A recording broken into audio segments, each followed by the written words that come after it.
জাহাঙ্গীরনগর বিশ্ববিদ্যালয় কর্তৃক আয়োজিত অত্র বিশ্ববিদ্যালয়ের একটি ইন্টেলেকচুয়াল প্ল্যাটফর্ম পাঠশালার আয়োজনে আজকে আধুনিক যুগে ইসলামিক লাইফস্টাইল শিরোনামের এই সেমিনারে আপনারা যারা উপস্থিত হয়েছেন তাদের সবাইকে জানাচ্ছি আন্তরিক শুভেচ্ছা এবং মোবারকবাদ।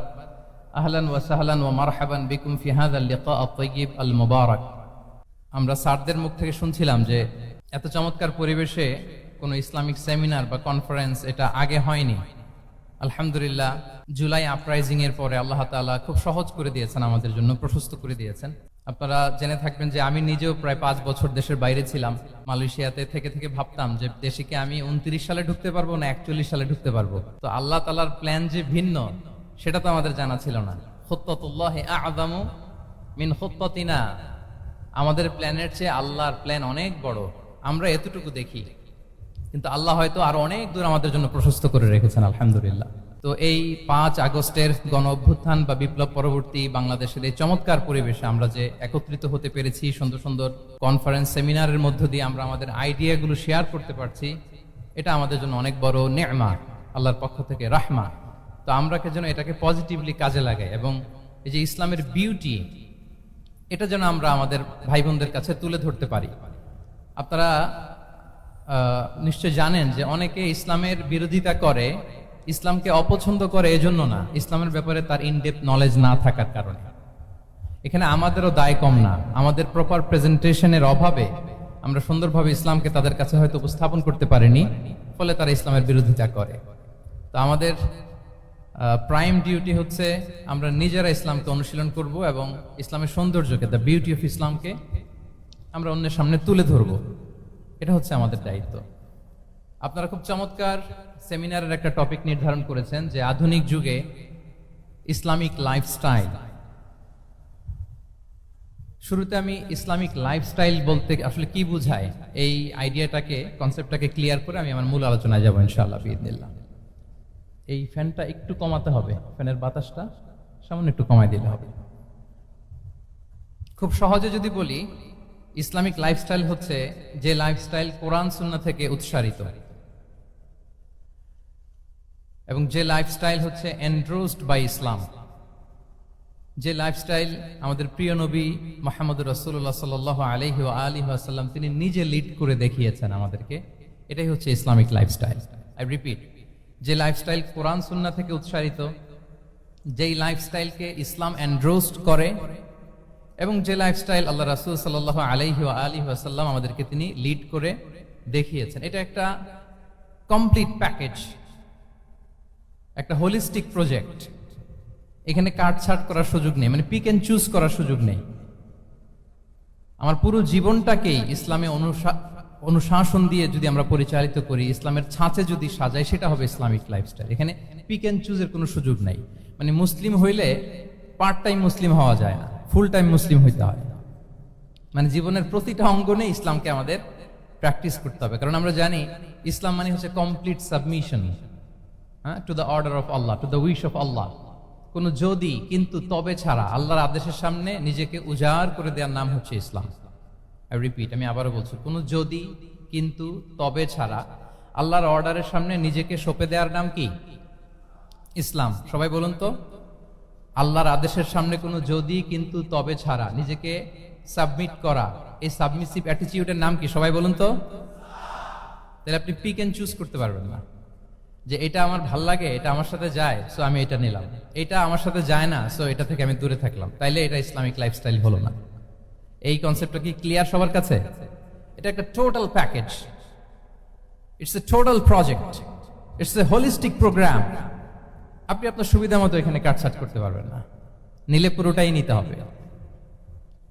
তো আমরা অনেকে আবার কাটছাট করি নিজের মন মতো। তাদেরকে উদ্দেশ্য করে আল্লাহ তাআলা বলছেন, আফাতুমিনুনা বিবা'দিল কিতাবি ওয়া তাকফুরুনা বিবা'দ। তোমরা কি আল্লাহর কিতাবের কিছু অংশ মানো আর কিছু অংশ তোমরা অস্বীকার করো? এটা তোমাদের পলিসি। জেনে রেখো, ওয়ার্নিং দিচ্ছেন যে তোমাদের পলিসি যদি এইটা হয়, তাহলে এই দুনিয়াতে আছে তোমাদের জন্য লাঞ্ছনা, আর আখিরাতে তোমাদেরকে শাস্তির মুখোমুখি হতে হবে। তাহলে কাটছাট করার সুযোগ নেই। আমরা যেটা করি, নামাজ, রোজা, হজ, যাকাতের মতো এই যে আনুষ্ঠানিক ইবাদতগুলো, এগুলোতে আমরা ইসলামকে খুব মানি, ইসলামের অনুশাসন মানি। কিন্তু আমাদের ব্যক্তি জীবন, পারিবারিক জীবন, সামাজিক জীবন, আমার ডিলিংসগুলো, আমার ট্রেড, আমার বিজনেস, আমার ব্যবসা, আমার বিয়ে শাদী, আমার বিহেভিয়ার, এগুলোকে অনেক সময় আমরা ইসলামের অনুশাসন অনুযায়ী মানতে চাই না। এগুলোর ক্ষেত্রে আমরা অনেক সময় ইসলামের অনুগামী হই না। এইখানে একটা ঝামেলা রয়ে গেছে আমাদের। কিন্তু মূল কথা হচ্ছে, আপনি ইসলামকে মানলে দ্য টোটাল প্যাকেজ আপনাকে মানতে হবে। এখানে কাটছাট করার কোনো সুযোগ আছে বলেন তো? আওয়াজ করে বলেন, কোন কাটছাটের সুযোগ কি আছে? না, কারণ কমপ্লিট প্যাকেজ, কমপ্লিট প্যাকেজ। জীবনের প্রতিটি অঙ্গনকে ইসলামের অনুশাসন দিয়ে সাজানো, বা জীবনের প্রতিটি অঙ্গনে ইসলামকে অনুশীলন করার নামই হচ্ছে ইসলামিক লাইফস্টাইল। মূলত ইসলামই একটা lifestyle. Islam is not merely a set of beliefs and rituals, rather it's a lifestyle. ইসলাম নিজেই একটা lifestyle that emphasizes justice, spirituality, integrity and modesty. আপনি যদি নিতে চান আপনাকে পুরোটাই নিতে হবে, তাহলে কাটছাট করার সুযোগ নেই। এটা হচ্ছে প্রথম, first and foremost reminder tonight, যে ইসলাম একটা টোটাল প্যাকেজ, একটা কমপ্লিট প্রোগ্রাম, একটা হোলিস্টিক প্রোগ্রাম। এখানে পিক এন্ড চুজ করতে পারবো না আমরা। আপনি যদি আমাকে ইসলামী লাইফস্টাইলের উপরেই সেমিনারে কথা বলতে বলেন, I must say you have to take the entire package. পুরোটাই আপনাকে নিতে হবে। এই আইডিয়াটা ক্লিয়ার হয়েছে আমাদের সবার কাছে? সবার কাছে ক্লিয়ার তো? তাহলে পিক এন্ড চুজ করবো নাকি? শুনি নাই সবার কাছ থেকে। পিক এন্ড চুজ করা যাবে? কাটছাট করা যাবে? কিছু কিছু রুলস এন্ড রেগুলেশন আমার খুব ভালো লাগে, আমার জন্য খুব সুবিধা হয়, ওইটা নিলাম, বাকিগুলা কাটছাট করে দিলাম। তার মানে সহজভাবে পার্ট টাইম মুসলিম হওয়ার কোনো সুযোগ নেই, হলে ফুল টাইম হতে হবে। কাস্টমাইজড ইসলামের কোনো সুযোগ নেই, টোটাল প্যাকেজটাকে আমার অ্যাডাপ্ট করতে হবে। এটা হচ্ছে ইসলামিক লাইফস্টাইল। তো আজকের এই সেমিনারে আমি কিছু ট্রেটস বা the core values of Islamic lifestyle আপনাদের সাথে শেয়ার করবার চেষ্টা করব, যাতে করে ব্যাপারটা আরো ক্রিস্টাল ক্লিয়ার হয় যে আসলে what is Islamic lifestyle all about. আসলে এটা কি, কিভাবে এটা আমরা অ্যাডাপ্ট করব, কিভাবে এটার সাথে নিজেকে খাপ খাওয়াবো, কিভাবে এটা আমরা প্র্যাকটিস করব। তাহলে প্রাথমিক কথা অলরেডি ডান, যে কাটছাট আমরা করব না, পিক এন্ড চুজ করব না, টোটাল প্রোগ্রামটাই আমরা নেওয়ার চেষ্টা করব। তো এখন আমরা কিছু কোর ভ্যালিউজের কথা বলবো, যেগুলো দিয়ে ইসলামিক লাইফস্টাইলের মূল ধরনটা আমাদের কাছে ক্লিয়ার হবে। ইসলামিক লাইফস্টাইলের কথা যদি আমাদেরকে বলতে হয়, প্রথম যেই ট্রেট, যে ক্যারেক্টারিস্টিক্স বা ভ্যালিউর কথা আমাকে বলতে হবে, সেটা হচ্ছে দ্য কনসেপ্ট অফ হালাল and haram. If there is no halal and হারাম, there is no Islamic lifestyle, for sure I am telling you. যদি হালাল হারাম না থাকে, এটা যদি আমরা মেনটেন না করি, এটা কোশ্চিন কালো ইসলামিক লাইফস্টাইল হবে না। আপনাকে হারাম থেকে যোজন যোজন দূরে থাকতে হবে, আর হালাল দিয়ে জীবনটাকে সাজাতে হবে। কারণ যেখানেই হালাল সেখানেই বারাকা। রিপিট, আমি আবারও বলছি, যেখানেই হালাল সেটার মধ্যে কি? হারামে কোনো বারাকা আছে? হারামে আছে অস্থিরতা, সাময়িক উন্মাদনা, এর ভেতরে বারাকা নাই। হালালের ভেতরে আল্লাহ তাআলা বারাকা ঢুকিয়ে দিয়েছেন। আচ্ছা, আপনারা বলুন তো, গরুর গোশত খাওয়া এটা হালাল না হারাম? হালাল। কুকুরের গোশত খাওয়া হালাল না হারাম? আচ্ছা, গরু বছরে বাচ্চা দেয় কয়টা? গাভী? আচ্ছা, একটা। কুকুর দেয় কয়টা? কয়টা? 7টা, 8টা, 10টা? ফ্যামিলি প্ল্যানিং নাই তো? দেদারসে দিচ্ছে। আচ্ছা, গরু হালাল, কুকুর হারাম। গরু বাচ্চা দেয় কয়টা? কুকুর দেদারসে দিচ্ছে। তারপরেও বলেন, আমাদের এই যে বাংলাদেশে আমাদের কুরবানির ঈদে লক্ষ লক্ষ গরু জবাই হয়, বিয়ের অনুষ্ঠানগুলোতে এত গরুর গোশত আমরা খাই, প্রতিদিনের চাহিদা মেটানোর জন্য তো কত গরু কুরবানি করা হয়। এরপরে বলেন, বাংলাদেশে গরু বেশি না কুকুর বেশি? সবাই বলেন, গরু বেশি না কুকুর বেশি? কারণ কি? হালাল। কারণ কি? এই হালালে বরকত ঢুকিয়ে দিয়েছে কে? তাহলে if there is no concept of হালাল এন্ড হারাম, there is no Islamic lifestyle. প্রথম core value of Islamic lifestyle হচ্ছে আপনাকে হালাল দিয়ে আপনার জীবনকে সাজাতে হবে। লা ইয়াদখুলুল জান্নাতা জাসাদুন গুযিয়া বিল হারাম। হারাম খেয়ে বর্ধিষ্ণু যে দেহ, সে দেহ আল্লাহর জান্নাতে প্রবেশ করবে না। মানে whatever you consume, it should be halal. এটা হালাল হইতে হবে। শুধু যেটা আপনি খাচ্ছেন এটাই না, কুলু মিম্মা ফিল আরদি হালালাম তাইয়্যিবা। আল্লাহ তাআলা বলেছেন, যেটা কনজিউম করবা হালাল হবে। হালাল হতে হবে। তো এটা শুধু এত ন্যারো কনসেপ্ট না, আপনার জীবনের সবটাই হালাল হতে হবে। ইউর ফুড শুড বি হালাল, ইউর ড্রিঙ্ক শুড বি হালাল, ইউর ইনকাম শুড বি হালাল, ইউর ফ্যাশন শুড বি হালাল, ইউর এন্টারটেইনমেন্ট শুড বি হালাল, সবকিছু হালাল হইতে হবে। আমরা অনেকে যে ভুলটা করি, আমরা খাওয়ার ক্ষেত্রে শুধু হালাল খুঁজি, এরকম অনেকে করে, কিন্তু অন্যান্য ক্ষেত্রে হালাল হারামের বাজ বিছান নাই। আমি একটা উদাহরণ প্রায়ই দেই, দেখবেন যে আমাদের বাংলাদেশের সরকারি অফিসগুলোতে তো ঘুষ চলে নাকি? আল্লাহ ঘুষ থেকে এই জাতিকে তুমি হেফাজত করো। আচ্ছা, দেখবেন যে আমাদের বিভিন্ন সরকারি অফিসগুলোর মুসলিম কর্মকর্তারা তারা ওয়াইন খায় না। আমি দেখেছি থাইল্যান্ডে গিয়েছে, চায়না গিয়েছে অফিসের কাজে, ওখানে হালাল রেস্টুরেন্টগুলো খুঁজে, কারণ মুসলিম, তার হালাল খাইতে হবে। তো সে ওয়াইন খায় না, পর্ক খায় না, কারণ ইসলামে এটা হারাম। আবার অনেক হিন্দু কর্মচারী, সে আবার গরুর গোশত খায় না, কারণ কি তার ধর্মে ওইটা হারাম। কিন্তু এই মুসলিম কর্মচারী, হিন্দু কর্মচারী দুইজনের নির্বিশেষে মাশাআল্লাহ ঘুষ খায়। এরকম হয় না? দেখেন, মুসলিম ওয়াইন খায় না, পর্ক খায় না, তার ধর্মে হারাম। আমার হিন্দু ভাই গরুর গোশত খায় না, এটা তার ধর্মে হারাম। কিন্তু ঘুষ আবার দুই ধর্মে হালাল নাকি? হ্যাঁ, হালাল না। তার মানে ওই যে pick and choose, you got the point, right?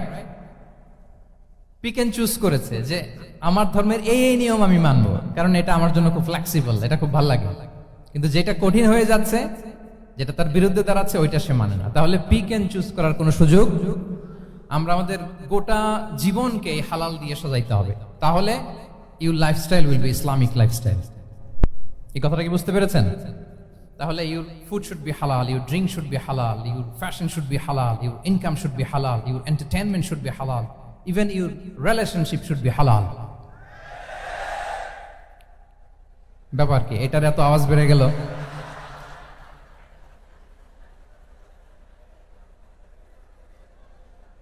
এটা কমন পড়ে গেছে নাকি? আচ্ছা বলেন, হালাল রিলেশনশিপ কোনটা বলেন? এই তো আসল জায়গায় হাত দিছি বোধহয়। আমাদের শিক্ষার্থী বন্ধুদের মধ্যে বিবাহিত আছি আমরা? হ্যাঁ, কারা কারা আছে দেখি তো।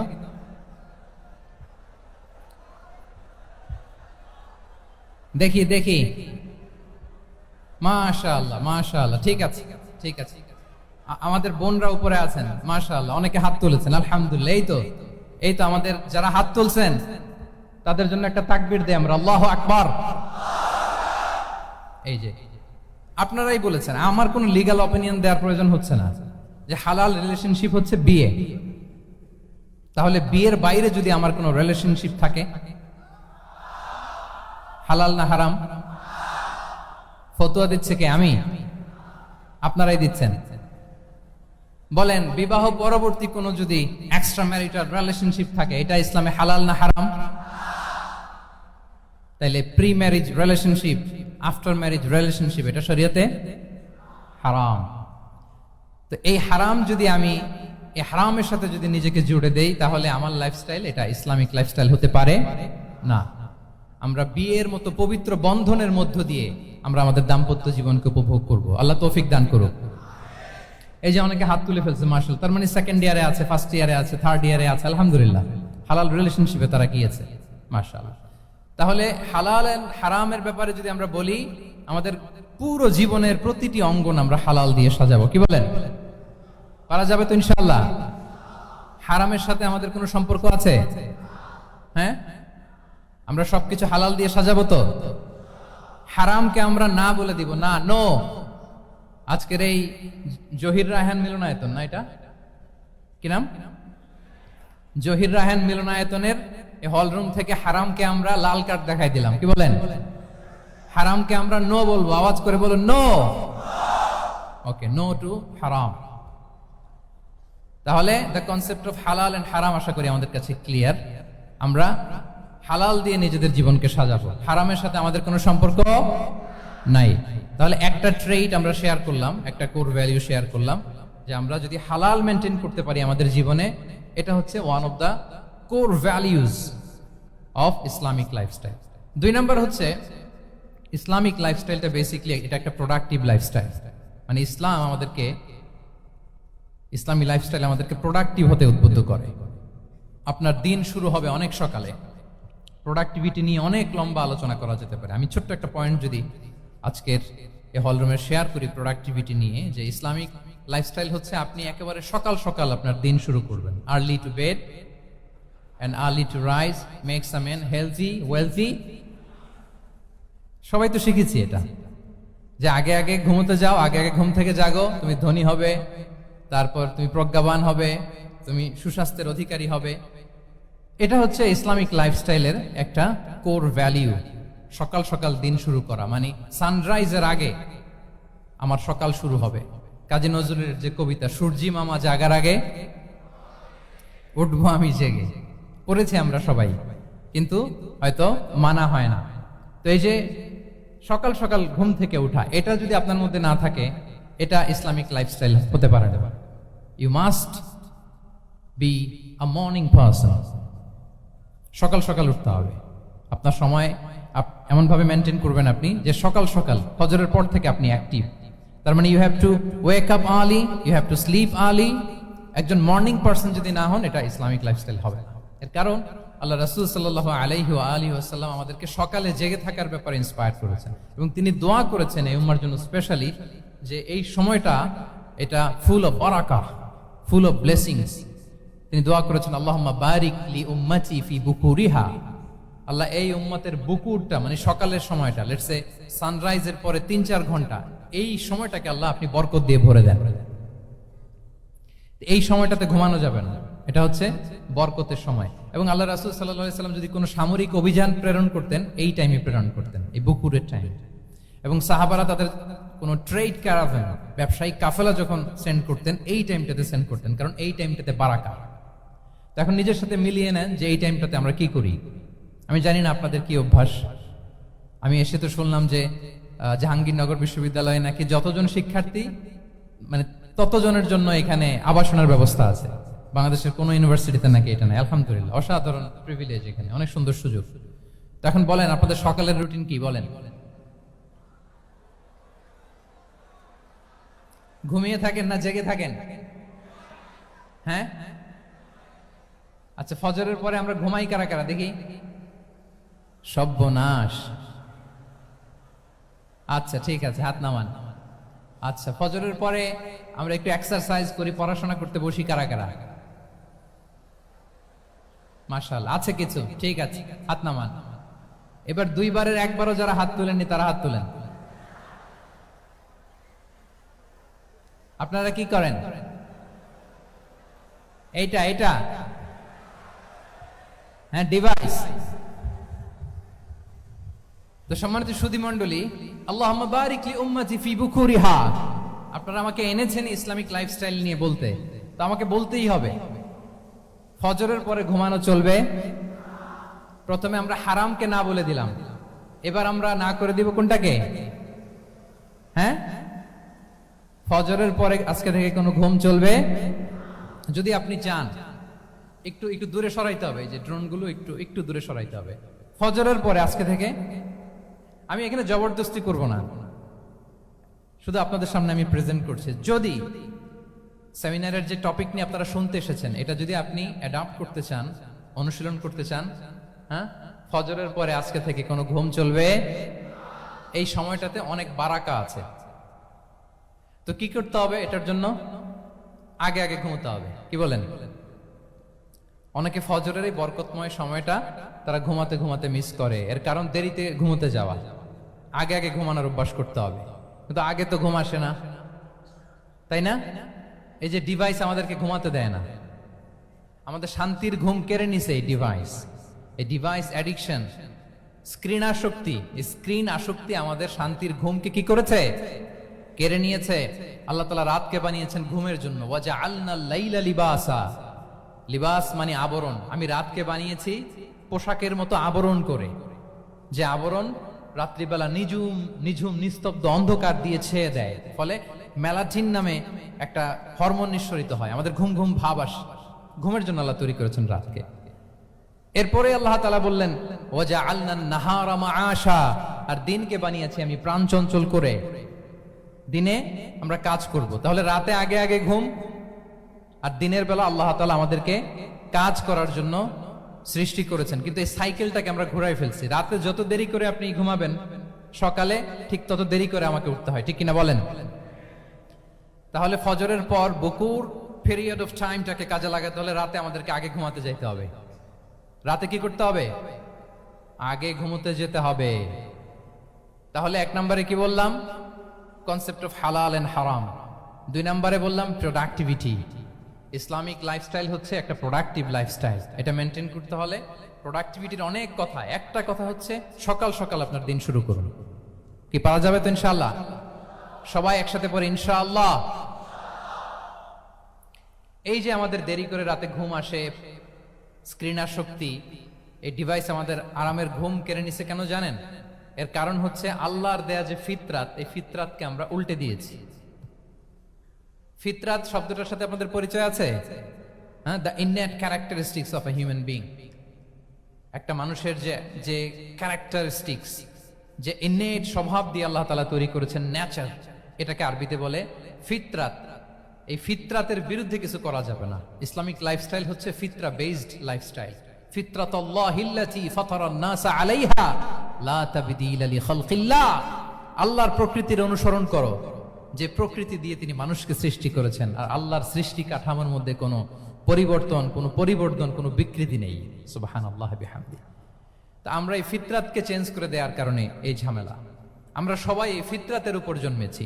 কুল্লু মাউলুদিন ইউলাদু আলাল ফিতরা ফাআবাওয়াহ ইউহাউবিদানি আও ইউনাসসিরানি আও ইউমাজ্জিসানি। প্রতিটি নিউ বর্ন বেবি তারা ফিতরাতের উপর জন্মায়, মানে নবজাতক সন্তান ইসলামের উপর জন্মায়। কিন্তু বাবা মা তাকে হয় ইহুদি বানায়, নাসারা বানায়, বা অগ্নি উপাসক বানায়। তাহলে এই যে ফিতরাত, আল্লাহর দেয়া ফিতরাতকে যখন আমরা চেঞ্জ করেছি, আমাদের জীবন থেকে বারাকা উঠে গিয়েছে। ফিতরাতকে যদি আরো সহজ করে আমি আপনাদেরকে বুঝাই, তাহলে ফিতরাত হচ্ছে যা কিছু স্বাভাবিক, যা কিছু কল্যাণকর, যা কিছু ভালো, তাই ফিতরাত। আই রিপিট, সুপ্রিয় শিক্ষার্থী বন্ধুরা, ফিতরাত হচ্ছে যা কিছু স্বাভাবিক, যা কিছু ভালো, যা কিছু কল্যাণকর, তাই কি? তাই ফিতরাত। এই যে এখন আরবি কোন মাস চলছে বলেন তো? রজব। এই রজব মাসের 26 তারিখ দিবাগত রাত্রে আল্লাহ রাসূল সাল্লাল্লাহু আলাইহি ওয়াসাল্লাম ঊর্ধ্ব জগতের একটা ভিজিটে গিয়েছিলেন। আমরা জানি না সবাই? হ্যাঁ, ইসরা মেরাজের কথা আমরা জানি। সো এই মেরাজ রজনীতে আল্লাহ রাসূল সাল্লাল্লাহু আলাইহি ওয়া আলিহি ওয়াসাল্লাম ফিতরাত, মানে what is the essence of ফিতরা, এটা বোঝানোর জন্য এই হাদিসটা আমি শেয়ার করছি। মেরাজে যখন গেলেন, জিবরিল আলাইহিস সালাম ওনাকে 2টা পেয়ালা দিলেন। তিনি বললেন উচিতু বি ইনাআইন, আমাকে 2টি পেয়ালা দেয়া হলো। ফি আহাদিহিমা লাবান ওয়া ফিল আখারি খামর। এক পেয়ালায় ছিল দুধ, আরেক পেয়ালায় ছিল মদ। ফা আখাযতুল লাবান ওয়া শারিবতু। যখন 2টা অপশন দেয়া হলো, 2টা পেয়ালা, আমি দুধের পেয়ালাটা নিলাম এবং সেটা পান করলাম। আলাইহিস সালাম বললেন আসাবতাল ফিতরা, মানে you are guided to the fitra, আপনি সঠিকটাই নিয়েছেন। যেটা ফিতরা, যেটা নেওয়া উচিত, আপনি ওইটাই নিয়েছেন। তাহলে এখন আরো সহজ হবে। যদি 2টা পেয়ালা দেয়া হয়, একটা মদের পেয়ালা আর একটা দুধের পেয়ালা, তো আমরা নিব কোনটা বলেন?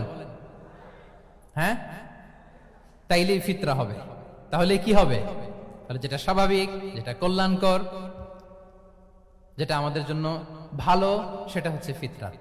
তাহলে মদের পেয়ালা, দুধের পেয়ালা, কোনটা নিব? সবাই নিব তো নাকি? আমাদের রুচির যে দুর্ভিক্ষ চলতেছে, অনেকে মদের পেয়ালাই নিয়ে নিবে। কি বলেন? আচ্ছা না একদল, তারা কি করে? ওইটা চুজ করে ফেলবে। এবার বলেন আমরা কোন পেয়ালা নিব, মদের না দুধের? আমাদের ঐতিহ্য, আমাদের রুচি, আমাদের মূল্যবোধকে ধ্বংসের যত আয়োজন দরকার, সব সেটআপ চারদিকে আছে। আল্লাহর ফিতরাতকে ধ্বংস করে দেওয়ার শয়তানি সব আয়োজন আমাদের চারিদিকে। বাট আপনাকে রাইট থিংটা চুজ করতে হবে। তাহলে রাসূল সাল্লাল্লাহু আলাইহি ওয়াসাল্লামকে দুধ দেয়া হলো, মদ দেয়া হলো, তিনি নিলেন দুধের পেয়ালা। তাহলে এটা হচ্ছে ফিতরাত। এটা কি? ফিতরাত। এভাবে সবকিছু চেঞ্জ করে দেয়া হয়েছে। সবকিছু, আমাদের লাইফস্টাইল চেঞ্জ করে দেয়া হয়েছে, আমাদের ফুড হ্যাবিট চেঞ্জ করে দেয়া হয়েছে, আমাদের খাদ্যাভ্যাসের মধ্যে পরিবর্তন। দেখবেন যে এখন আমরা যা খাই, আগে কিন্তু এটা খাইতাম না। এখন আমরা প্রসেসড ফুড খাই, হ্যাঁ, ফাস্ট ফুড খাই, জেনেটিক্যালি মডিফাইড যে ফুডগুলো আমরা খাই, এরপরে ল্যাব মিট, কত যে ভয়ঙ্কর। আপনারা জেনে থাকবার কথা যে ল্যাবে তৈরি মাংস দেখেছেন নাকি আপনারা? প্রাকৃতিক মাংসের কোনো ছিটে ফোটা নেই, কিন্তু এটা গরুর মাংস হয়ে গেছে, ওইটা মানুষ খাচ্ছে। মানে আমাদের লাইফস্টাইলও করাপ্টেড, আমাদের ফুড হ্যাবিটও করাপ্টেড, আমাদের স্লিপিং সাইকেলটা করাপ্টেড, সবকিছু করাপ্ট করে দেওয়া হচ্ছে। এবং এটার প্রভাব পড়েছে আমাদের শিশুদের মধ্যেও। দেখবেন যে শিশুরা সবজি খেতে চায় না। আমার তো 2 মেয়ে আছে, আমি তো দেখি বাসায়, বা অনেকের কমপ্লেনগুলো আমরা শুনি। আমাদের এখনকার বাচ্চাদেরকে ভেজিটেবলস দিলে খায় না, মাছ দিলে খায় না, অর্গানিক ভালো ভালো খাবার দিলে শাকসবজি খায় না। কি খাবে জানেন? সচেস খায়, সচেস, হটডগ খায়। হ্যাঁ, ওই যে আপনি অর্ডার দিয়ে বার্গার এনে দিবেন, পিৎজা এনে দিবেন, ওইটা খাবে। তারপর ইনস্ট্যান্ট নুডলস খাবে, স্যুপ খাবে, ফ্রোজেন যত মিল আছে এগুলো খাবে, টিনজাত খাবার যেগুলো দীর্ঘদিন সংরক্ষণ করে রাখা হয়। তো বলেন, আজ থেকে 30 বছর আগে আমাদের বড়রা কিংবা আমাদের শিশুরা, আমরা কেউ কি এই খাবার খেয়েছি? বলেন তো, আওয়াজ করেন, খেয়েছি কেউ? They changed the entire system. কেন আমরা ইসলামিক লাইফস্টাইল নিয়ে কথা বলছি এখন? কারণ আমাদের পুরো সিস্টেমটাই, আমাদের পুরো ফিতরাতটাই ওরা চেঞ্জ করে দিয়েছে। তারপর ডিভাইস ছাড়া বাচ্চারা খেতে চায় না, কার্টুন দেখে দেখে খাওয়াতে হয় ওদের। কি বলেন? আচ্ছা বলেন তো, আজ থেকে 30 বছর পেছনে ব্যাক টু দ্য হিস্ট্রিতে যদি আমরা যাই, 70-এর দশকে, 80-র দশকে বাংলাদেশের কোন একটা গ্রামের কথা, একটা পল্লীর কথা আপনি একটু চিন্তা করেন তো। রাত 8টার দিকে, 9টার দিকে আপনি ওই গ্রামের কাউকে খুঁজে পাবেন? 70-এর দশকে, 80-র দশকে একটা গ্রামের, একটা গ্রামীণ একটা পরিবেশের কথা যদি চিন্তা করেন, রাত 8টায় সবার কি অবস্থা বলেন তো? আপনি তো ঘুম খুঁজে পান না, আপনার তো ইনসমনিয়া। আমাদের এখন ট্যাবলেট খাওয়া লাগে না ঘুমের জন্য? আমাদের তো ইনসমনিয়া হয়ে গেছে এখন। কিন্তু আজ থেকে বেশি দূরে না, 30 বছর আগের একটা গ্রামীণ পরিবেশের রাত 8টার পরিবেশ হচ্ছে সবাই ঘুম। আমরা তারও 2 বা 3 ঘন্টা পরে ডিনার করব, কিন্তু ওনাদের মাগরিবের আগে বা পরে ডিনার করে ফেলছে। এশার নামাজ পড়েই কি 1-2 জন না, পুরো গ্রাম জামাতে ঘুম, পুরো গ্রাম জামাতের সাথে ঘুম। তো যে লোকটা 8টার দিকে ঘুমালো, উঠবে কখন বলেন? রাত 3টার পর ওর ঘুম আসবে? আর হ্যাঁ, ঘুমেরও তো একটা লজ্জা শরমের ব্যাপার আছে। আর কত থাকবে এখানে? কি বলেন? আপনি তো ঘুমাতে যান রাত 2টায়, আর আজ থেকে 30 বছর আগে আমার বাংলাদেশের একটা গ্রামীণ পরিবেশে রাত 8টার দিকে সবাই ঘুম। আমরা এখন যেই টাইমটাতে ঘুমোতে যাই, ওই সময় ওনাদের অর্ধেক ঘুম শেষ। ফজরের নামাজ পড়ে আমাদের বাপ চাচারা কি করতো? হ্যাঁ, একটু ব্যাক টু দ্য হিস্ট্রিতে তাকান না। ফজরের নামাজ পড়ে 1 বল পান্তা ভাত খাইতো। আমরা তো এখন এতটুক খাইলে আমাদের এটা বার্ন করার জন্য দৌড়াইতে হয় 5 কিলো, জিমনেশিয়ামে যাইতে হয়, কত আয়োজন, কত ওয়ার্কআউট করা লাগে। 1 বল কাঁচামরিচ দিয়ে, পোড়ামরিচ দিয়ে ভাত খেয়ে চলে যাইতো ফসল খেতে। দুপুরে আবার 1 বল, খাইতে বসলেই 1 বল। আমরা সারা মাসে খেতে পারি না 1 বল। আচ্ছা, কি খেত? খাওয়ার আইটেমটা দেখেন তো। কোনো ফরমালিন আছে?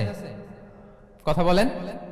কোনো মেডিসিন ছিল না, একেবারে ফ্রেশ, হ্যাঁ, পিওর অর্গানিক। নিজেদের মাঠ থেকে আনা যে ধান, ঢেকি ছাটার ধান দিয়ে ভাত খেত। বাড়ির পুকুরের মাছ, কোনো ফরমালিন নাই। নিজের চাষ করা সবজি খেত, গোয়ালের দুধ খেত। আমরা অনেকে মনে করি যে আমাদের এই যে সায়েন্স এন্ড টেকনোলজিক্যাল অ্যাডভান্সমেন্টের যুগে আমরা বোধহয় খুব সুখে আছি। আমাদের দাদা পরদাদারা বোধহয় এত সুখ করে যায় নাই। ওনারা যে সুখ করে গেছে তা আমরা চোখেও দেখিনি। আমার দাদা পরদাদারা যে সুখে লাইফ লিড করেছে, তার অর্ধেকও আমরা করতে পারি না। তারাই আসলে শান্তির, সুখের, আনন্দের সময়টা তারা কাটিয়েছে। তাহলে সম্মানিত সুধী মণ্ডলী, পুরো আমি আপনাদেরকে বোঝানোর চেষ্টা করছি যে ইসলামিক লাইফস্টাইল নিয়ে why we should talk about Islamic lifestyle. কারণ পুরো সিস্টেমটাকে তারা কলাপস করেছে, করাপ্ট করেছে। The food habit, the lifestyle, the sleeping style, সব চেঞ্জ করেছে। তো এই জন্য আল্লাহর দেয়া ফিতরাতকে যেন আমরা প্রিজার্ভ করি, আমরা সচেতন হই। এখনই যদি সচেতন না হই, ডিজাস্টার আমাদের জন্য অপেক্ষা করছে। Just wait and see. তাহলে ইসলামিক লাইফস্টাইল হচ্ছে একটা ফিতরা বেসড লাইফস্টাইল। এই ফিতরাকে আমাদেরকে প্রিজার্ভ করতে হবে। তাহলে 3টা পয়েন্ট বলে ফেলছি অলরেডি, যদি আপনাদের মনে থাকে। প্রথমে কি বলেছিলাম? হালাল। হালাল দিয়ে জীবন সাজাবো। 2 নম্বরে প্রোডাক্টিভিটির জন্য কি করব? রাতে দেরি করে ঘুমাবো, তাহলে আগে আগে ঘুমাবো, ফলে আগে আগে ঘুম থেকে জেগে কাজ শুরু করবো। 3 নম্বরে ফিতরা, মানে আল্লাহর দেয়া প্রাকৃতিক যে নিয়ম, মানে আলোর সাথে সাথে আমার জীবন শুরু, আলো নাই আমিও ঘুমায় পড়বো, কি বলেন? আপনি উন্নত দেশে তো তাই হয়। জাপানে আমি কয়েকবার গিয়েছি, আগে আগে ঘুমায় পড়ে। ইভেন আমেরিকাতে আমি কয়েকবার গিয়েছি, অনেক অনেক শহরে 8টার পরে সুপার শপ বন্ধ, 8টার পরে ঘুম এরা। আমরা হাঁটছি কোন দিকে? আমরা একটু নিজেদেরকে প্রশ্ন করি। তাহলে 3 নাম্বার হচ্ছে ফিতরা বেসড যে লাইফস্টাইল, এটার দিকে আমাদেরকে ফিরে আসতে হবে। 4 নাম্বার হচ্ছে মডেস্টি, শালীনতা। One of the core values of Islamic lifestyle. এই শালীনতা আমরা হারাতে বসেছি।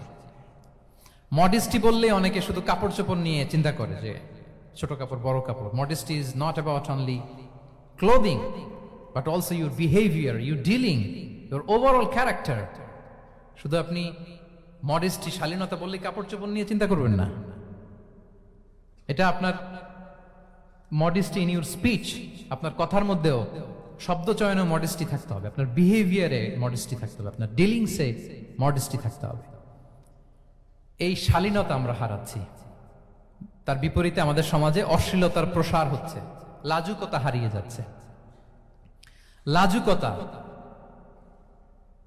লজ্জা শরম থাকা, এটা যে কত বড় নেয়ামত, যেই জাতি একবার এটা হারিয়ে ফেলে আর কোনো কিছু দিয়ে জোড়াতালি দিয়ে এটা তারা রিভাইভ করতে পারে না। এই যে ওয়েস্ট তো এখন যা যা আমাদেরকে শিখাইছে, যেটাকে আমরা স্ট্যান্ডার্ড মনে করি, আবার তারা ফিরতেছে। এই যে ডিভাইসের কথা বলছি না, আপনি অস্ট্রেলিয়ার খোঁজ খবর নেন, যারা খোঁজ নিয়েছেন তারা জানেন আন্ডার 16 কোনো বাচ্চা সোশ্যাল মিডিয়া ইউজ করতে পারে না অস্ট্রেলিয়াতে। 1 মাস অ্যাপ্লাই করে, কান্ট্রি ওয়াইড অ্যাপ্লাই করে দেখায় ফেলছে। Facebook, including Facebook, WhatsApp, Twitter, TikTok, 10টা অ্যাপস যেগুলো বাচ্চাদের মধ্যে এডিকশন নিয়ে আসে, এগুলো সব বন্ধ। জানেন এই নিউজটা? জানেন? মানে ফিরতেছে, উল্টা ফিরতেছে। এই যে শালীনতার কথা আমরা বলি, এটা হারাচ্ছে। রাসূল সাল্লাল্লাহু আলাইহি ওয়াসাল্লাম বলেন, যার শালীনতা নাই, ইযা লাম তাস্তাহি ফাসনা মা শি'তা, যখন তোমার লজ্জা শরম থাকবে না, যা মনে চায় তাই করো। শিশু মুহাম্মদ চলে গেল সেই বনু সাদে, ছোট্ট মুহাম্মদ কাঁদে না কখনো, ক্ষুধা লাগলেও কাঁদে না, ব্যথা পেলেও কাঁদে না। কিন্তু ছোট্ট মুহাম্মদের প্রাইভেটসের জায়গা থেকে কাপড়টা যখন সরে যেত, শিশু মুহাম্মদ কেঁদে দিত। সুবহানাল্লাহ, শালীনতা। ইযা লাম তাস্তাহি ফাসনা মা শি'তা। রাসূল সাল্লাল্লাহু আলাইহি ওয়াসাল্লাম বলেছেন, যদি তোমার লজ্জা শরম না থাকে, লজ্জা শরমের মাথা যদি তুমি খাও, তুমি সব করতে পারবা, তোমাকে দিয়ে সব সম্ভব। তাহলে এই শালীনতা, এটা অনেক বড় নেয়ামত। সম্মানিত বন্ধুরা, আজকে দিনকে দিন আমাদের সমাজ থেকে শালীনতা হারিয়ে যাচ্ছে, লাজুকতা হারিয়ে যাচ্ছে। নারী পুরুষ উভয় দিক থেকে, বিশেষ করে আমাদের বোনদেরকে টার্গেট করা হয়েছে। নারীদেরকে, আমাদের বোনদেরকে, তাদেরকে প্ররোচিত করা হচ্ছে, তাদের সামনে আইডিয়া হাজির করা হচ্ছে যে নারী যত বেশি নগ্ন হতে পারে সে তত বড় সাহসী নারী। বলেন, আমাদের সমাজে পত্রপত্রিকা আপনারা দেখেন না এটা? যে নারী নিজেকে যত এক্সপোজ করবে সে তত বড় কি সাহসী নারী, এই তকমা তাকে দেয়া হচ্ছে। এটা টোটাল কমপ্লিট শয়তানের একটা মিশন।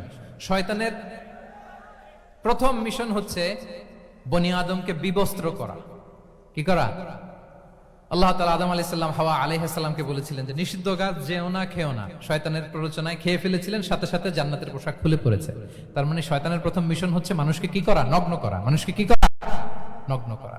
তাহলে আমাদের বোনদেরকে এমন ভাবে তাদের সামনে উপস্থাপন করা হচ্ছে, প্ররোচিত করা হচ্ছে এবং বলা হচ্ছে নগ্নতার পথে যে বেশি হাঁটে সে নাকি তত সাহসী নারী। নাউযুবিল্লাহি মিন যালিক। তাহলে এই যে মানব জাতিকে বস্ত্রহীন করা, এটা শয়তানের একটা মিশন।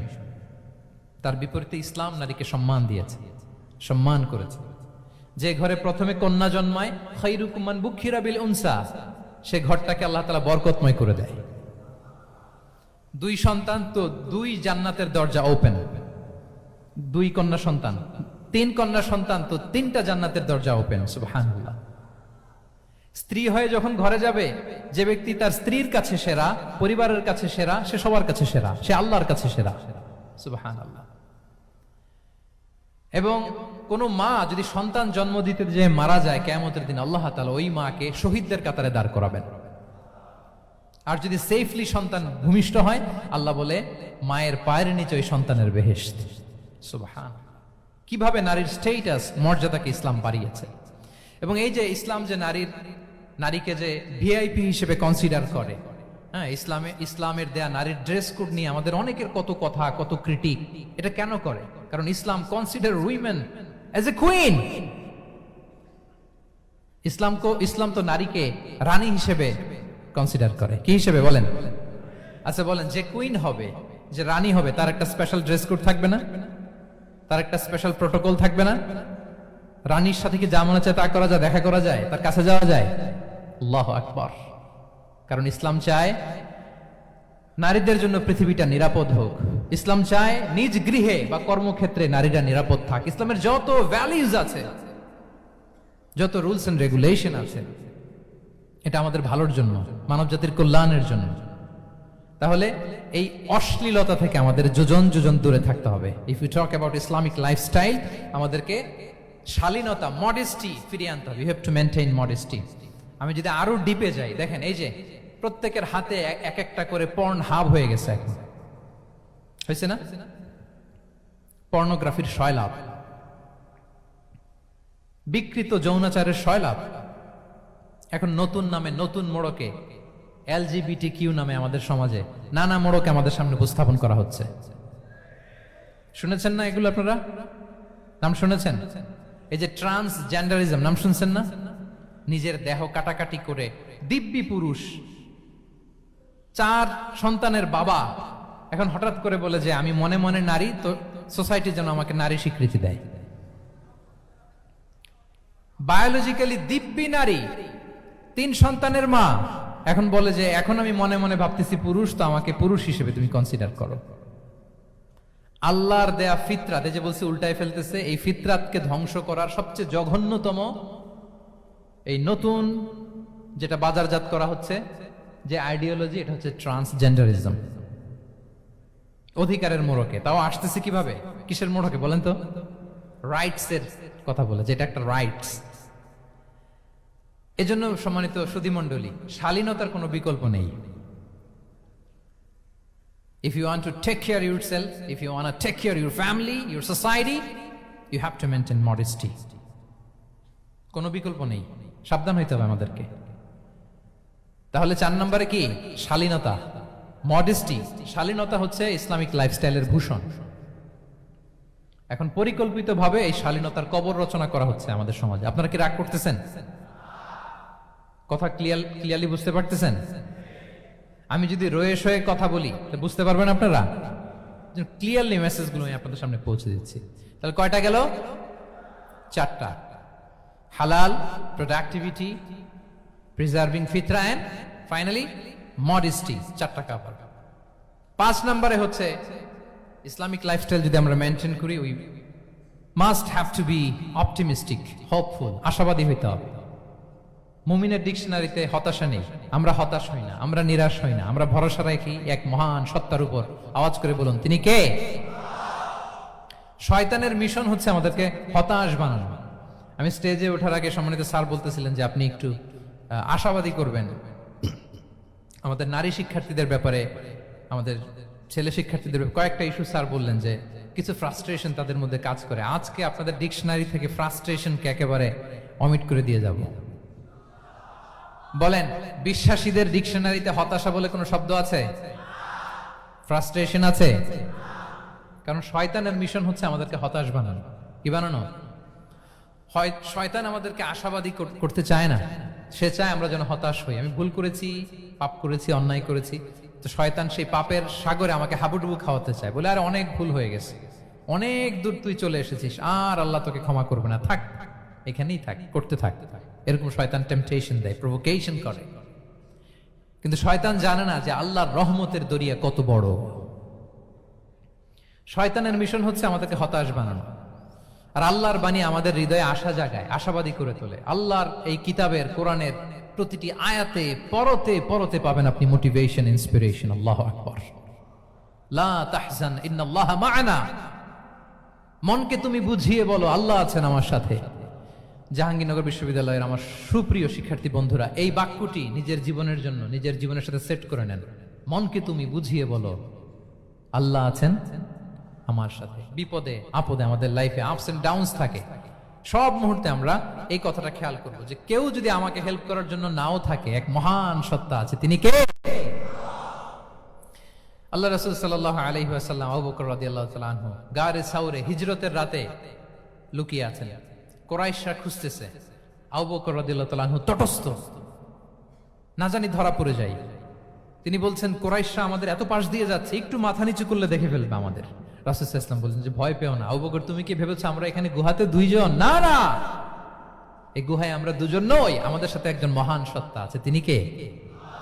আমরা তিনজন এখানে। লা তাহজান ইন্নাল্লাহা মা'ানা, ভয় পেও না, হতাশ হয়ো না, নিশ্চয় আল্লাহ আমাদের সাথে আছেন।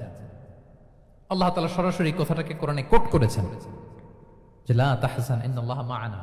তাহলে সুপ্রিয় বন্ধুরা, এই বাক্যটা আমাদের খেয়াল রাখতে হবে, যাদের মধ্যে ফ্রাস্ট্রেশন কাজ করে, যে মনকে তুমি বুঝিয়ে বলো কে আছেন আমার সাথে? আল্লাহ আছেন আমার সাথে। এরকম কোরআনের পরতে পরতে অনেক আয়াত পাবেন। লা তাইআসু মির রাউহিল্লাহ ইন্নাহু লা ইয়াইআসু মির রাউহিল্লাহি ইল্লাল কওমুল কাফিরুন। আল্লাহর রহম থেকে নিরাশ হয়ো না। কাফিররা ছাড়া কেউ আল্লাহর রহম থেকে নিরাশ হয়? আমি আপনি আমাদের জীবনে কত ভুল করেছি, কত অন্যায় করেছি, কতটাই বা পাপ করেছি। মনে রাখবেন, আমাদের পাপ যত বড় হোক, আল্লাহর রহমতের দরিয়া তার চাইতেও বড়। ইন্না মা'আল উসরি ইউসরা فإن مع العسر يسرا and verily with every hardship there is an ease. প্রত্যেক কষ্টের পরেই থাকে স্বস্তি। এই বাক্যগুলো কি আপনাকে মোটিভেশন দেয় না? এই কথাগুলো কি আপনাকে চাঙ্গা করে না? আপনার জীবনে ইন্সপিরেশন হয়ে আসে না এই কথাগুলো? ওয়ালা তাহিনু ওয়ালা তাহজানু ওয়া আনতুমুল আ'লাউনা ইন কুনতুম মুমিনিন। চিন্তা করো না, হতাশ হয়ো না, তোমাদেরই বিজয় হবে যদি তোমরা মুমিন হও। আল্লাহু আকবার। তাহলে আপস এন্ড ডাউনস থাকবে, এবং মুমিন জীবনে তো হতাশা থাকবেই না। কারণ আমার জীবনে যদি কোনো কষ্টের ঘটনা ঘটে, এটার জন্য আমি রিওয়ার্ড পাবো। আমি যদি অসুস্থ হই, আমার প্রত্যেক অসুস্থতার কারণে আমার পাপ মোচন হয়। সুবহানাল্লাহ পড়েন। আপনার জ্বর হয়েছে, এই জ্বরের কারণে আল্লাহ আপনার গুনাহ মাফ করবেন। আপনি ব্যথা পেয়েছেন, অসুস্থ হয়েছেন, আল্লাহ তাআলা গুনাহ মাফ করে দিবে। তাহলে হতাশার কোনো সুযোগ আছে বলেন? না, মুমিন জীবনে হতাশার কোনো সুযোগ নেই। রাসূল সাল্লাল্লাহু আলাইহি ওয়াসাল্লাম বলেন, মা ইউসিবুল মুসলিমা মিন নাসাব ওয়ালা ওয়াসাব ওয়ালা হাম্মিন ওয়ালা হুজনিন ওয়ালা আযান ওয়ালা গাম্মিন হাত্তা শাওকাতি ইউশাকুহা ইল্লা কাফারাল্লাহু বিহা মিন খাতায়া। মুমিন জীবনে যত ব্যথা, কষ্ট, দুঃখ, এমনকি ফল পাড়তে যে গাছের কাটার খোঁচা খান, রাসূল সাল্লাল্লাহু আলাইহি ওয়াসাল্লাম বলেন ওই খোঁচার ব্যথার কারণে আল্লাহ তোমার গুনাহ মাফ করে দেয়। কেউ অসুস্থ হয়ে রাসূল সাল্লাল্লাহু আলাইহি ওয়াসাল্লামের কাছে আসলে রাসূল সাল্লাল্লাহু আলাইহি ওয়াসাল্লাম কি বলতেন জানেন? কেউ জানেন? লা বাস আলাইক তুহুরুন ইনশাআল্লাহ। তিনি বলতেন, আরে don't worry about it, it will cleanse up your scenes. ভয় পেও না, আরে এই অসুস্থতা, এটার কারণে আল্লাহ তোমার গুনাহ মাফ করে দিবে। সুবহানাল্লাহ। তাহলে অসুস্থ ব্যক্তি আর উজ্জীবিত হতো না? রাসূল সাল্লাল্লাহু আলাইহি ওয়াসাল্লাম অসুস্থ ব্যক্তিকে দেখলেই মাথায় হাত বুলিয়ে দিতেন, দোয়া করতেন, আল্লাহুম্মা রাব্বান নাস আযহিবিল বাস ইশফি আনতা শাফি, দোয়া করে দিতেন। আর বলতেন, আরে ভয় পেও না, এই অসুস্থতা তোমার গুনাহ মাফ করে দিচ্ছে। তাহলে অসুস্থতার মধ্যেও তারা উজ্জীবিত হতো। আমরা মানুষকে আশাবাদী করব, ভয় দেখাবো না। অসুস্থ মানুষকে ভিজিট করতে গেলে আপনারা কি করেন? ভয় দেখান নাকি? না, আশাবাদী করবেন, বলবেন যে আরে কি অসুস্থতা, আপনার দেখে দেখে অনেক সুস্থ লাগতেছে, বলতে পারবেন না? কিন্তু আমরা কি করি? কেউ অসুস্থ হইলে ওই অসুস্থতায় সবচেয়ে কষ্ট পেয়ে যে মারা গেছে তার হিস্ট্রি বলা শুরু করি। এরকম করে না অনেকে? ধরেন যে একজন ক্যান্সারের পেশেন্টকে দেখতে গেছেন, এবার যে আপনার কোন খালা ক্যান্সারে কিভাবে ধুকে ধুকে মরছিল, ওই হিস্ট্রি আপনি বয়ান দিতে শুরু করছেন। বেচারা বাঁচবে? যা একটু সুস্থ ছিল ওইটাও তো অসুস্থ বানাই দিচ্ছেন। কি বলেন? তাহলে ইসলাম আমাদেরকে আশাবাদী করে। প্রিয় ভাই এবং বোনেরা, কি করে? আশাবাদী করে। আমরা যদি আমাদের কোনো প্রিয়জনকে হারাই, আমরা আশাবাদী হয়েই হারাই, কারণ তাকে আমি চিরকালের জন্য হারাচ্ছি না। আপনি আপনার আব্বাকে হারাচ্ছেন, তো কি হয়েছে? বাপ হারায় তো কাঁদবে নাস্তিক। কি বলেন? নাস্তিকদের তো মরার পরে নাকি আর কিছু নাই, হ্যাঁ, দেখবেন আপনাদের সামনে সামনে অনেক কিছু বলে যে কিছু নাই, যা দেখি না বিশ্বাস করি না। একা একা যখন মৃত্যুর পরে কি হবে চিন্তা করে ওর দম বন্ধ হয়ে আসে। ইসলাম মানুষকে আশাবাদী করে। দেখেন আমরা কত দূর দেখি, কত দূর ভাবি। আমার দাদা মারা গেছে, এটা আমার কোনো টেনশনেরই কারণ না, কারণ আমি সবসময় ভাবি আমার দাদাকে আমি ওপারে যেয়ে পাবো, আমার আব্বাকে আমি হারিয়েছি তো ওপারে পাবো, আমার বন্ধুকে আমি হারিয়েছি, কাছের বন্ধুটা যে আমার জন্য খুব ইন্সপিরেশন ছিল, সাময়িক বিচ্ছেদ এটা আমাদের জন্য, কারণ আমরা ওই জগতে বিশ্বাস করি। আল্লাহু আকবার। তাহলে হতাশা আমাদের ডিকশনারিতে আজকে থেকে রাখা যাবে। ইসলামিক লাইফস্টাইল যদি মেনটেন করতে চান, you have to be optimistic. Clear কথাটা? আচ্ছা, এরপরে গ্রেটফুলনেস, 6 নাম্বার গ্রেটফুলনেস। আপনাকে কৃতজ্ঞ হইতে হবে, শুকরগুজার হইতে হবে। আমরা অনেকে কমপ্লেইন করি খুব বেশি, না এটা ভুল। সম্মানিত সুধী মণ্ডলী, be grateful with what you have. যা আছে এটা নিয়ে শুকরগুজার হন, আপনার জীবনটাকে আল্লাহ সুন্দর করবে। তাহলে কমপ্লেইন করব না, আমরা শুকরগুজার হব। রাসূল সাল্লাল্লাহু আলাইহি ওয়াসাল্লাম বলেছেন, তোমার চেয়ে যে খারাপ অবস্থানে আছে তার দিকে তাকাও, যে ভালো আছে তার দিকে তাকিও না। হ্যাঁ, যে ভালো আছে তার মতো আপনি হওয়ার চেষ্টা করবেন। আপনার গোল থাকবে। I am not talking about the goals and plans, your plan and goal should be bigger and bigger. But আপনি ও খুব ধনী, ও খুব ভালো আছে এটা দেখে কষ্ট পাবেন না, কারণ আপনি খেয়াল করেন যে আপনার চেয়ে অনেক খারাপ অবস্থানে আছে অনেকে, ওর দিকে তাকালে দেখবেন যে আপনার আর খারাপ লাগতেছে না। শেখ সাদি রাহিমাহুল্লাহ, বিখ্যাত কবি, নাম শুনেছেন না? ওনার একবার পায়ে দেওয়ার মতো জুতা ছিল না। কি ছিল না? সবাই বলুন, কি ছিল না? জুতা। তো উনি একবার রাস্তা দিয়ে হাঁটতেছেন, হঠাৎ দেখেন এক লোকের 2টা পাই নাই। কি নাই? শুকরগুজার হলেন, চিৎকার করে বললেন আলহামদুলিল্লাহ, যে আল্লাহ অনেক ভালো আছি, আমার জুতা নাই এজন্য মন খারাপ, ওর তো পাই নাই। হ্যাঁ, এজন্য বেঁচে যে আছি এজন্যই আলহামদুলিল্লাহ। লা ইন শাকারতুম লা আযীদান্নাকুম ওয়া লা ইন কাফারতুম ইন্না আযাবি লাশাদীদ। আল্লাহ বলেন, যদি শুকরিয়া করো, শুকরগুজার হও, আমি আল্লাহ নিয়ামত বাড়িয়ে দেব। যদি নাশুকরি করো, জেনে রাখো আমার শাস্তি কঠিন। তাহলে বেঁচে যে আছি এজন্যই কি পড়া উচিত? জাহাঙ্গীরনগর বিশ্ববিদ্যালয়, আওয়াজ করেন, বেঁচে যে আছি এজন্য কি পড়বো? আপনি যে অবস্থানে থেকে খুশি না, ভাল লাগে না আপনার, যে হায় রে আমি তো লুজার, আমার কিচ্ছু নাই, আপনার এই অবস্থানে পৌঁছাটা অনেকের জন্য স্বপ্ন। মানে যেটা পেয়ে আপনি হ্যাপি না, অতটুকু হইতে পারাটা অনেকের কি স্বপ্ন। আপনাকে যদি জিজ্ঞেস করি, ভাই কি চান, কি লাগবে বলেন, কি চান? তা আপনি বলবেন যে শেখ আমি ধনী হইতে চাই, আমার একটা ব্রাইট ক্যারিয়ার চাই, আমি টাকা চাই, আমি খ্যাতি চাই, আমি ক্ষমতা চাই, এটা চাই। কত যে চাওয়ার ফিরিস্তি আমাদের। আপনি একটু একটা ক্যান্সার হসপিটালে জানতো, ক্যান্সারের 3rd স্টেজে চলে আসছে, ধুকে ধুকে লাস্ট স্টেজে চলে আসছে। আপনার তো অনেক কিছু চাই, আপনি ওকে একটু জিজ্ঞেস করেন যে ভাই আপনি কি চান? ও টাকা চায় না? ক্যান্সারের রোগী টাকা চাবে, খ্যাতি চাবে, ব্রাইট ক্যারিয়ার চায়। সে কি চায় বলেন তো একটু? সে একটু বাঁচতে চায়। যে ভাই তুমি কি চাও? বলবে আমি কিছু চাই না, একটু বাঁচতে চাই। বার্ন ইউনিটে যদি কখনো যাওয়ার সুযোগ হয়, দেখবেন যে চিৎকার করে তারা, এত কষ্ট, এই দহনের কারণে এত কষ্ট, তারা চিৎকার করতে থাকে হসপিটালকে কাঁপিয়ে। আপনি ওকে একটু জিজ্ঞেস করবেন, ভাই কি চাও? বলেন তোর চাওয়াটা কি? ও শুধু বাঁচতে চায়, কিন্তু ওই বেঁচে থাকা নিয়ে তো আমাদের কোনো ফিলিংসই নাই।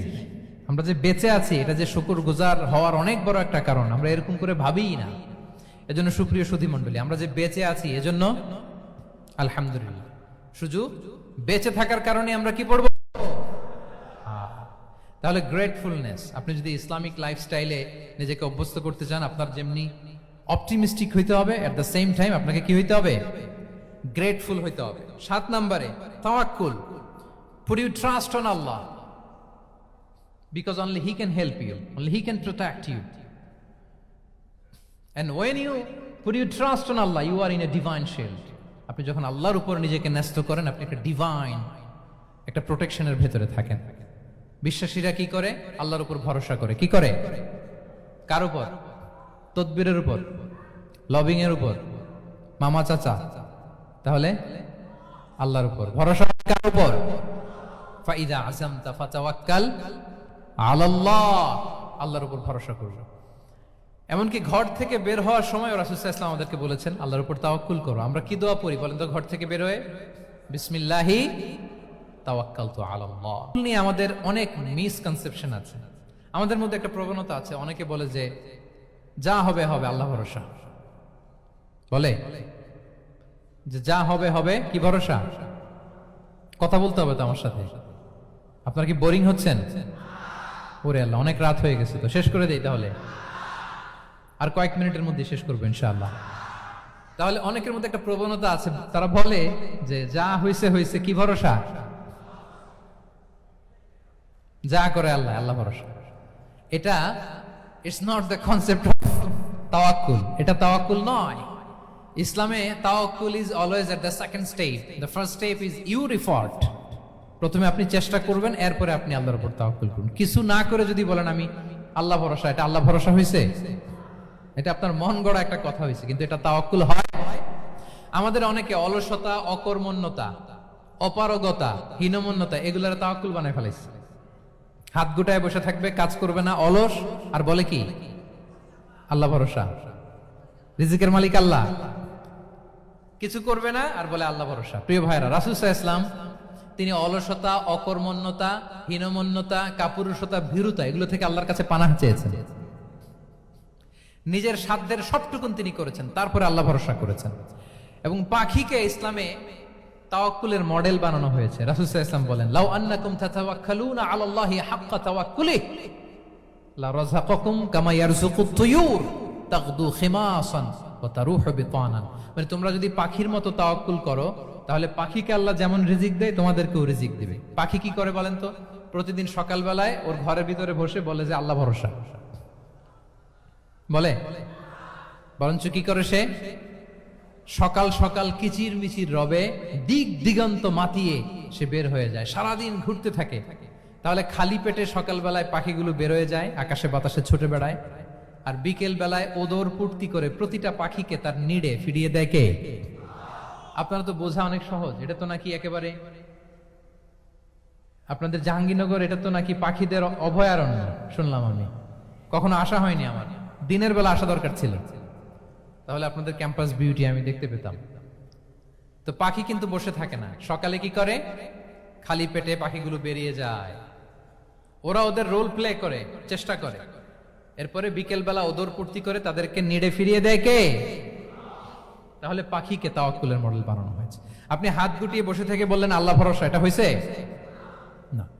আপনি আপনার সর্বোচ্চটুকুন চেষ্টা করবেন, সব করার পরে এরপরে আপনি বলবেন আল্লাহ ভরসা। তাহলে তাওয়াক্কুল হলো প্রথমে যে কোনো জিনিস অ্যাচিভ করার জন্য পরিকল্পনা করা, তারপর সে পরিকল্পনা বাস্তবায়নের উপায় বের করা, তারপর বিভিন্ন উপায় উপকরণের সাহায্য নিয়ে সেটা অ্যাচিভ করার জন্য প্রাণান্তকর প্রচেষ্টা চালিয়ে যাওয়া, অবশেষে ফলাফলের জন্য কার উপর নির্ভর করা। দিস ইজ কল্ড তাওয়াক্কুল। এখন আমি কিছুই করলাম না, বললাম যে যা করে আল্লাহ, তাওয়াক্কুল হয়েছে তো না? আমাদের সমাজে দুইটা ধারণা। কেউ কেউ বলে আরে আমি তো সব করব, তাওয়াক্কুলের দরকার কি? Absolutely wrong. আবার অনেকে মনে করে আল্লাহই সব করে দিবে, এটাও absolutely wrong. The concept of Islam is in between this two extreme lines. এই দুইটার মাঝখানে হচ্ছে তাওয়াক্কুল। তাহলে তাওয়াক্কুলের মেকানিজম হচ্ছে আমার সাধ্যের সবটুকুন আমি করব, তারপরে আল্লাহ সাহায্য আসবে, সেজন্য আমি তাওয়াক্কুল করব। আপনারা মুসা আলাইহিস সালামের ঘটনা জানেন। উনি যখন বনী ইসরাইলকে নিয়ে লোহিত সাগরের সামনে আসলেন, ফেরাউন তার সৈন্য নিয়ে ধাওয়া করলো, আল্লাহ তাআলা সাথে সাথে কি রাস্তা বানাই দিলেন নাকি? সাগরের মাঝখানে না। আল্লাহ বললেন আনিদ্রিব বিআসাকাল বাহর, লাঠি দিয়ে একটা বাড়ি মারো সাগরে। মুসা আলাইহিস সালাম বাড়ি না মারলে তো আল্লাহ রাস্তা বানাতে পারতেন না, না পারতেন না? পারতেন, কিন্তু এটা তাওয়াক্কুলের মেকানিজম নয়। ওনাকে বলেছেন বাড়ি মারো, উনি লাঠি দিয়ে বাড়ি মারলেন, বিশাল রাস্তা হয়ে গেল। মারিয়াম আলাইহিস সালাম যখন ঈসা আলাইহিস সালামকে ডেলিভারি করলেন, ক্লান্ত শ্রান্ত ক্ষুধার্ত, কি খাবেন? আল্লাহ তাআলা বললেন ওয়াহুজ্জি ইলাইকি বিজিযইন নাখলাতি তুসাকিত আলাইকি রুতাবান জানিয়া। মানে মারিয়াম একটু কষ্ট করে উঁচু হয়ে পাশে একটা খেজুর গাছ আছে, ওটা ডাল ধরে টান দাও, টসটসে পাকা খেজুর পড়বে নিচে, ওটা খাও। উনি টান না দিলে আল্লাহ এমনি অটোমেটিক্যালি পাঠাতে পারতেন না খেজুর? আল্লাহ পাঠাননি। তাহলে এই পৃথিবীর সিস্টেম হচ্ছে আপনাকে কষ্ট করতে হবে, আপনার রোলটা আপনাকে প্লে করতে হবে। ইসলামে তাওয়াক্কুল is always at the second step, the first step is your effort. আপনাকে চেষ্টা করতে হবে, তারপরে আপনি তাওয়াক্কুল করবেন, তাহলে এটা প্রপার তাওয়াক্কুল হবে। তাহলে এখন থেকে হাত গুটিয়ে বসে থেকে আল্লাহ ভরসা বলবেন? বলবেন? আমরা এটা ভুল করে ফেলি, রাসূল সাল্লাল্লাহু আলাইহি ওয়াসাল্লাম, ওনার কাছে আল্লাহ সাহায্য আসতো, জিবরিল আলাইহিস সালাম আসতো, তারপরেও কখনো তিনি নিজের ভাগ্য আল্লাহর হাতে ছেড়ে দিতেন না। আমাদের মতো যা করে আল্লাহ, আল্লাহ ভরসা বলে কখনো নিজের ভাগ্য আল্লাহর হাতে ছেড়ে দিতেন, বরং নিজের সাধ্যের সবটুকুন দিয়ে তিনি চেষ্টা করতেন। তারপর তিনি ভরসা করতেন কার উপর? আপনি হিজরতের ঘটনাটা দেখেন। আল্লাহ যেদিন বললেন যে আজ রাতেই তুমি আর আবু বকর হিজরত করো, রাসূল সাল্লাল্লাহু আলাইহি ওয়াসাল্লাম ওই দিন দুপুরবেলা আবু বকর রাদিয়াল্লাহু তাআলা আনহুর ঘরে গেলেন। তিনি কখনো দুপুরবেলা বেরোন না, তিনি কখনো মাস্ক পরে বেরোতেন না। সেদিন তিনি মাস্ক পরে বেরোলেন, খারাজা মুতাকান্নিয়ান, মুখ ঢেকে বেরোলেন। আবু বকর রাদিয়াল্লাহু তাআলা আনহুর ঘরে যেয়ে বলেন, আবু বকর আখরিজ মান ফিল বাইত, ঘরে যারা আছে বের করে দাও, প্রাইভেট আলাপ আছে। আবু বকর রাদিয়াল্লাহু তাআলা আনহু বললেন, ইয়া রাসূলুল্লাহ, আসমা আর আয়েশা, একজন তো আপনার পরিবার আর একজন তার বোন, আমরাই তো, বলেন। রাসূল সাল্লাল্লাহু আলাইহি ওয়াসাল্লাম আশ্বস্ত হলেন, বললেন যে আজ রাতেই আমরা হিজরত করব, আজ রাতেই। মক্কা থেকে মদিনা হচ্ছে উত্তর দিকে, কোন দিকে? আপার নর্থ। তিনি মক্কা থেকে মদিনায় হিজরত করবেন উত্তরে, কিন্তু তিনি বের হলেন দক্ষিণ দিক দিয়ে, শত্রুর চোখে ধুলি দেওয়ার জন্য। দেখেন, দিনের বেলা বেরোলেন না, রাতে বেরোলেন। দেখেন, একটার পর একটা প্রিকশন। দুপুরে বেরোলেন, চেহারা ঢেকে বেরোলেন, প্রাইভেসি মেনটেন করলেন। ডেস্টিনেশন এদিকে, বের হলেন এই দিক দিয়ে, সবার চোখের অন্তরালে তিনি বের হলেন। এবং তিনি আবু বকর রাদিয়াল্লাহু তাআলা আনহুকে বললেন, সবাই যেই পথে মদিনা যায় আমরা কিন্তু ওই পথে যাব না, ক্যারাভানগুলো যেই পথে যায় ওই পথে না, সাওয়াহিলি একটা আনইউজুয়াল রুট ধরে আমরা যাব, সাগরের পার ঘেঁষে ঘেঁষে, যাতে ওরা বুঝতে না পারে। এই জন্য আবু বকর রাদিয়াল্লাহু তাআলা আনহু একজনকে ভাড়া করলেন, আব্দুল্লাহ ইবনে উরাইকেত নামে, যে আনইউজুয়াল রাউটটা চিনে, যে সাগরের পাশ ঘেঁষে চলে যাওয়া পথ দিয়ে মক্কা থেকে রাসূল সাল্লাল্লাহু আলাইহি ওয়াসাল্লামকে মদিনায় পৌঁছায়। দুইটা উট তিনি 2 মাস ধরে এটাকে নার্চারিং করে রাখলেন। 3 দিন আবু বকর রাদিয়াল্লাহু তাআলা আনহু এবং রাসূল সাল্লাল্লাহু আলাইহি ওয়াসাল্লাম গারে সাউরে অবস্থান করলেন 3 দিন, যাতে করে বুঝতে পারেন যে মক্কায় তাদের ব্যাপারে কি বলা হয়। এবং আবু বকর রাদিয়াল্লাহু তাআলা আনহুর ছোট্ট ছেলে আব্দুল্লাহকে অ্যাসাইন করা হলো যে, আব্দুল্লাহ, তুমি তো ছোট মানুষ, তুমি প্রতিদিন মক্কার বাজারে যেয়ে শুনবা যে আমাদের ব্যাপারে কুরাইশরা কি বলে। নিশ্চয়ই তারা তন্ন তন্ন হয়ে আমাদেরকে খুঁজবে, না পেয়ে ওরা কি কি পলিসি নেয় এটা এসে আমাদেরকে জানাবা। সুবহানাল্লাহ। ছোট্ট আব্দুল্লাহ মক্কার বাজারে কে কি বলে শুনে গোয়েন্দার মতো করে, স্পাইয়ের মতো করে সে তথ্যগুলো নিয়ে, খাবার নিয়ে গারে সাউরে প্রতিদিন ইনফরমেশন পাস করে আসতো, আবার খাবার দিয়ে আসতো। আচ্ছা বলেন তো, এই ছোট্ট আব্দুল্লাহ যেই পথে যায়, মরুভূমির উপরে তার ফুটপ্রিন্ট আছে না, আব্দুল্লাহর ফুটপ্রিন্ট। তো কুরাইশরা তো তন্ন তন্ন হয়ে রাসূল সাল্লাল্লাহু আলাইহি ওয়াসাল্লামকে খুঁজতেছে, ডানে বায়ে, সামনে পেছনে, সব জায়গায়। তারা যদি আব্দুল্লাহর ছোট্ট পায়ের ছাপ পায় আর সেটাই যদি ফলো করে, তাহলে ডিরেক্টলি তারা কোথায় যেয়ে পৌঁছবে? রাসূল সাল্লাল্লাহু আলাইহি ওয়াসাল্লামের কাছে, গারে সাউরে। আল্লাহ রাসূল সাল্লাল্লাহু আলাইহি ওয়াসাল্লাম কি করলেন? আবু বকর রাদিয়াল্লাহু তাআলা আনহু কি করলেন? আমির ইবনে ফুহায়রা নামে আরেকটা লোককে অ্যাসাইন করলেন, যে 3 দিনের জন্য আব্দুল্লাহ যখন তথ্য নিয়ে খাবার দিয়ে চলে যাবে, আমির ইবনে ফুহায়রা, তোমার কাজ হচ্ছে যেই পথ দিয়ে আব্দুল্লাহ হেঁটেছে এই পথ দিয়ে তুমি আমাদের ছাগলগুলোকে একটু চড়াই দিবা। তাহলে ওখানে ওই বাচ্চার আর ফুটপ্রিন্ট থাকবে না, ওই ছাগলগুলোর পায়ের ছাপ থাকবে। অনেক লম্বা ঘটনা, এরকম একটার পর একটা প্রিকশন আল্লাহ রাসূল সাল্লাল্লাহু আলাইহি ওয়াসাল্লাম এবং আবু বকর রাদিয়াল্লাহু তাআলা আনহু ওনারা নিয়ে তারপরে হিজরতের পথে রওনা হয়েছেন। এবং যখন রওনা হয়েছেন, রাসূল সাল্লাল্লাহু আলাইহি ওয়াসাল্লাম আর ডানে বায়ে তাকান না, তিনি কোরআন তেলাওয়াত করছিলেন। হি ওয়াজ রিসাইটিং দ্য কোরআন, কারণ now he is in the state of tawakkul, এখন তিনি তাওয়াক্কুল করতেছেন। তাহলে বলেন তো, তাওয়াক্কুল কি শুরুতে না শেষে? তারপরে কতটা শেষে? আপনার চেষ্টা, আপনার তদবির, আপনার লবিং, আপনার এফর্ট, আপনার সাধ্যের নাগালে থাকা সবকিছু উজাড় করে দেওয়ার পরে আপনি বলবেন তাওয়াক্কালতু। আমরা করি কি? আমরা কি করি? আল্লাহ ভরসা। ভাই কি প্ল্যান আপনার? হুজুর আল্লাহ ভরসা। এবার বলেন, এটা হয়েছে? এটা কি আসলে দ্য প্রপার কনসেপ্ট অফ তাওয়াক্কুল হয়েছে প্রিয় ভাই এবং বোনেরা? হয় নাই। কারণ tawakkul is always at the second step, the first step is you refer. আপনি আপনার সাধ্যের সবটুকু করবেন, তারপর কি করবেন?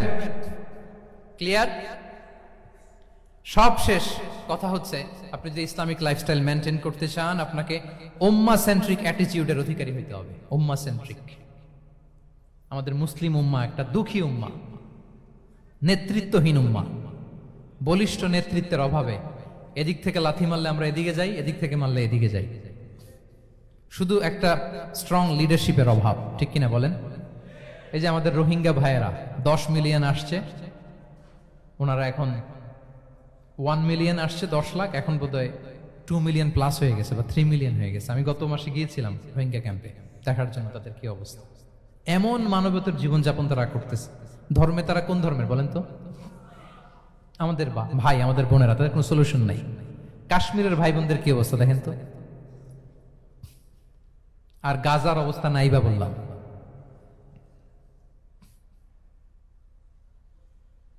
পাখির মতো গুলি করে মারা হয়েছে, মসজিদ ধ্বংস করা হয়েছে, এমনকি খ্রিস্টানদের গির্জা ধ্বংস করা হয়েছে। একটা লিডারশিপের, একটা স্ট্রং লিডারশিপের অভাবে আজকে আমাদের এই অবস্থা। এজন্য আপনি যদি ইসলামিক লাইফস্টাইলের কথা বলেন, অফকোর্স আপনাকে উম্মা সেন্ট্রিক মেন্টালিটির হতে হবে। এই দুঃখী উম্মাকে নিয়ে আপনার প্রজেক্ট থাকতে হবে। আমরা আমাদের নিজেদের শক্তি, সম্ভাবনা, ঐতিহ্য এগুলো একেবারে ভুলতে বসেছি। আমরা যে যোদ্ধা ছিলাম, আমরা যে বিজয়ী ছিলাম, আমরা বেমালুম ভুলেই গিয়েছি। জ্ঞান বিজ্ঞানে একসময় আমরা লিড দিয়েছি, ঠিক কিনা বলেন? আমাদের জাবির ইবনে হাইয়ান ছিল, আমাদের আল বিরুনি ছিল, আমাদের আল ইদ্রিসি ছিল, আমাদের আল ফারাবি ছিল। এই নলেজ এখন ওয়েস্টে ট্রান্সফার হয়েছে, সেই নলেজ আবার ট্রান্সফার হয়ে আমাদের করতলগত একদিন হবে ইনশাআল্লাহ। তো এই প্রজেক্ট তো আমাদের নাই। একদিন যে আমাদের হাতে আসবে, হুজুর আল্লাহ ভরসা নাকি? শুধু আল্লাহ ভরসা বলে বসে থাকলে হবে? সেলফ সেন্টার্ড হওয়া যাবে না, উম্মা সেন্ট্রিক আমাদেরকে হইতে হবে। উম্মার জন্য আপনার হৃদয়ে একটা দরদ থাকতে হবে। অন্যের জন্য কাজ করার একটা মেন্টালিটি আমাদের গ্রো করতে হবে। যারা অন্যের জন্য করে তারা জানে যে এটাতে কি সুখ, কি মজা। আপনি অন্যকে দান করে দেখেন, একটা সুখানুভূতি আপনার মধ্যে কাজ করবে। এবং রাসূল সাল্লাল্লাহু আলাইহি ওয়াসাল্লাম বলেন, আল্লাহু ফি আউনিল আবদি মা দামাল আবদু ফি আউনি আখিহি। আল্লাহ তাআলা ততক্ষণ পর্যন্ত বান্দার সাহায্যে থাকে, ওই বান্দার, যতক্ষণ পর্যন্ত এই বান্দা তার ভাইয়ের সাহায্যে থাকে।